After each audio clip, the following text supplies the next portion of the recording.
Pada ngeluh mahal nggak bang? Enggak sih, nggak tahu sih kenapa jadi harga segitu terbilang murah kan? Boleh terbilang murah ya? Kain iya.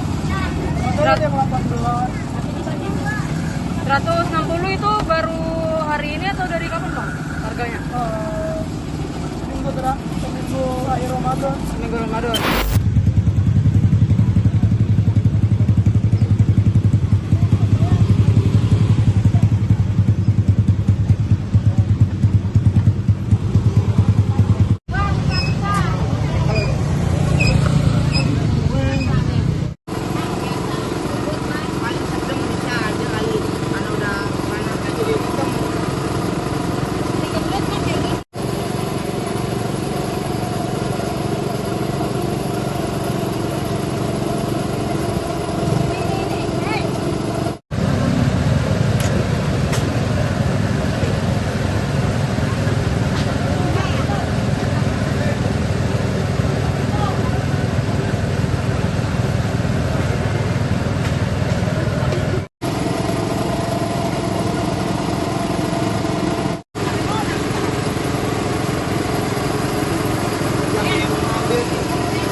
Pada ngeluh mahal nggak bang? Enggak sih, nggak tahu sih kenapa jadi harga segitu terbilang murah kan? Boleh terbilang murah ya? Kain iya. Makanya ada yang 18. 160 itu baru hari ini atau dari kapan bang? Harganya? Seminggu akhir Ramadan. Seminggu Ramadan.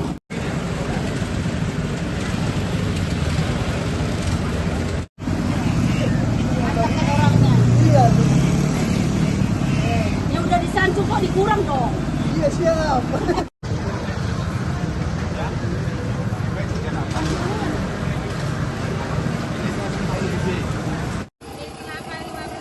Lima belas, 7. Naik ke harganya bu? Nanti harga. Ini baru belanja bu? Udah H-1. Baru belanja.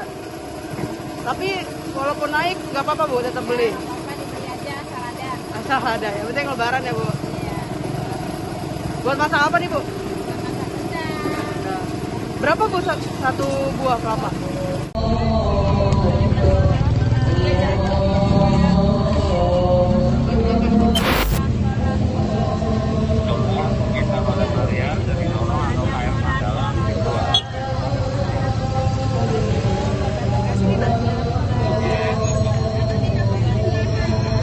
Korannya korannya Pak.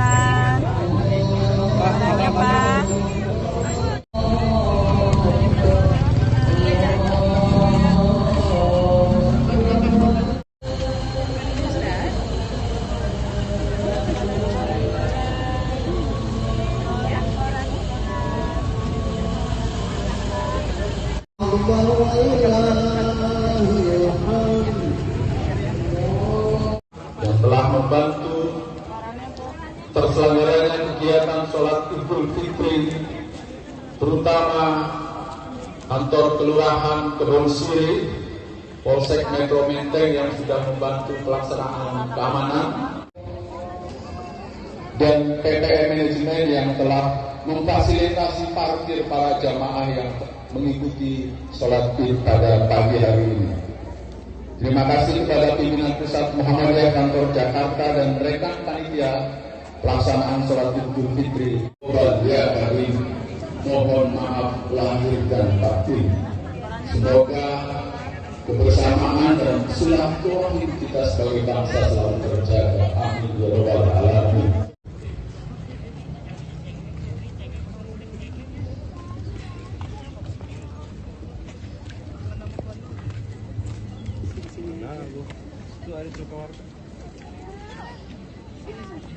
Bisa dijelaskan ini rekayasa lalu lintas di depan gedung PP Muhammadiyah ini seperti apa Pak?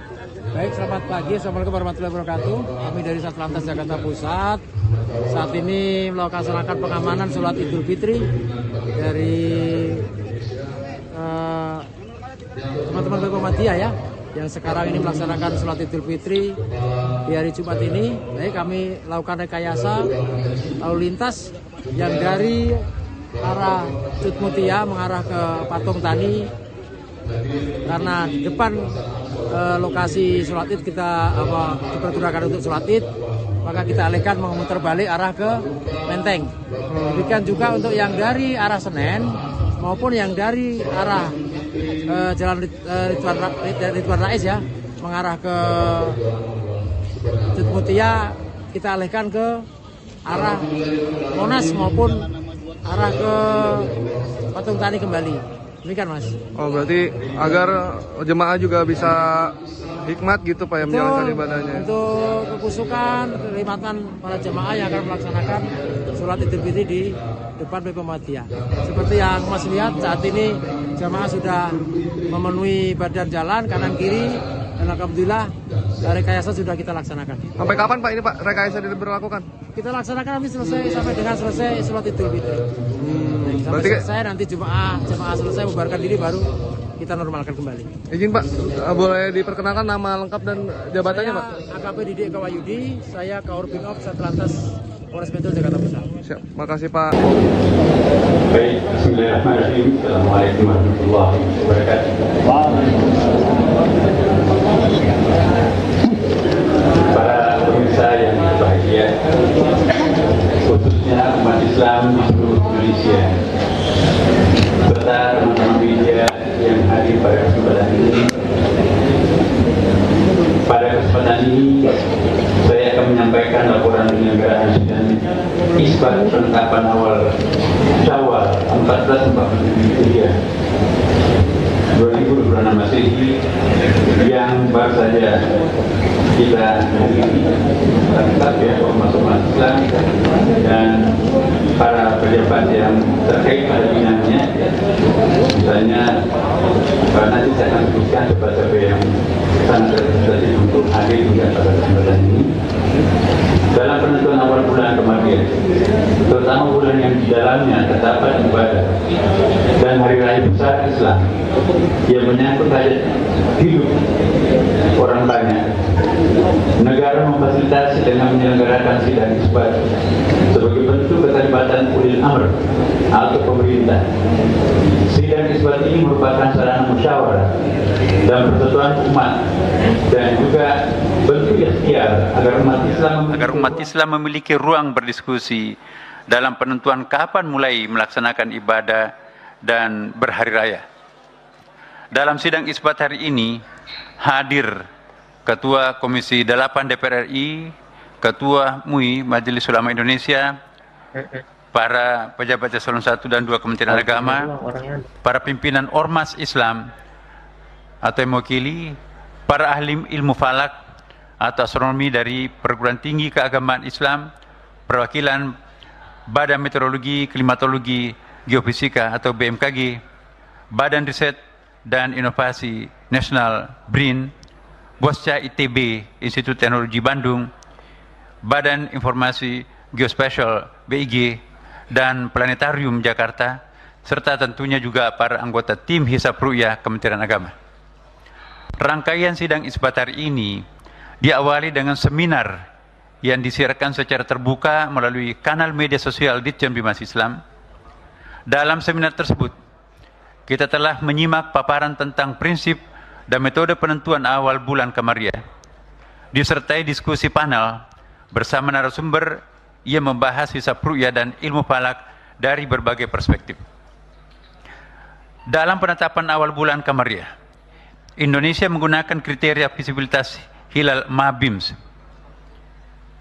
MABIMS itu negara-negara yang ada di Asia Tenggara, Malaysia, Brunei, Indonesia, ya, Singapura, yaitu tinggi hilal 3 derajat dan sudut elongasi 6,4 derajat. Adapun data posisi hilal berdasarkan hisab pada hari ini di seluruh wilayah Indonesia, yaitu ketinggian hilal di atas ufuk berkisar antara 0 derajat 54 menit 27 detik hingga 3 derajat 7 menit 52 detik. dan sudut elongasi 4 derajat 32 menit 40 detik hingga Suaranya nggak kedengaran. 6 derajat 6 menit 11 detik.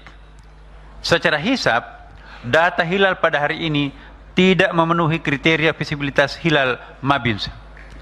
Selanjutnya, Kementerian Agama menetapkan awal bulan Syawal melalui sidang isbat. Dalam sidang ini, kami bermusyawarah dengan para pakar falak, astronomi, wakil rakyat, Majelis Ulama Indonesia, serta perwakilan ormas Islam di Indonesia. Musyawarah tersebut mengacu pada hasil hisab dan ru'yah yang telah dilakukan oleh tim hisab ru'yah Kementerian Agama, serta dikonfirmasi oleh petugas yang ditempatkan setidaknya 117 titik pengamat di seluruh Indonesia, dan tim penerima laporan ru'yah di pusat telah mengkonfirmasi bahwa hilal tidak terlihat. Tadi Pak Dirjen membacakan seluruh titik-titik yang mulai dari Papua sampai Aceh. Di situ tidak ada satupun yang dinyatakan melihat hilal. Dengan demikian, berdasarkan hasil hisab serta tidak adanya laporan hilal terlihat, disepakati bahwa 1 Syawal 1447 Hijriah jatuh pada hari Sabtu 21 Maret 2026. Demikianlah hasil sidang isbat yang baru saja kita laksanakan dan sepakati bersama. Tentunya kita semua berharap semoga keputusan ini memungkinkan seluruh umat Islam Indonesia untuk memulai ibadah puasa secara bersama-sama. Ya, semoga hal ini dapat menjadi simbol kebersamaan umat Islam di Indonesia yang sekaligus mencerminkan persatuan kita sebagai sesama anak bangsa dalam menyongsong masa depan yang lebih baik. Berikutnya, saya persilakan Bapak Kiai Haji Muhammad Holil Nafis, Wakil Ketua Umum Majelis Ulama Indonesia MUI, untuk juga bisa menyampaikan beberapa hal penting yang perlu mungkin diketahui oleh seluruh masyarakat. Dan juga setelah itu kami mohon kesediaan juga Bapak Haji Marwan Dasopang MSI sebagai wakil rakyat, Ketua Komisi 8 DPR RI, untuk juga memberikan pandangan bagaimana sebaiknya kita menjalankan ibadah puasa tahun ini. Dipersilakan, Pak.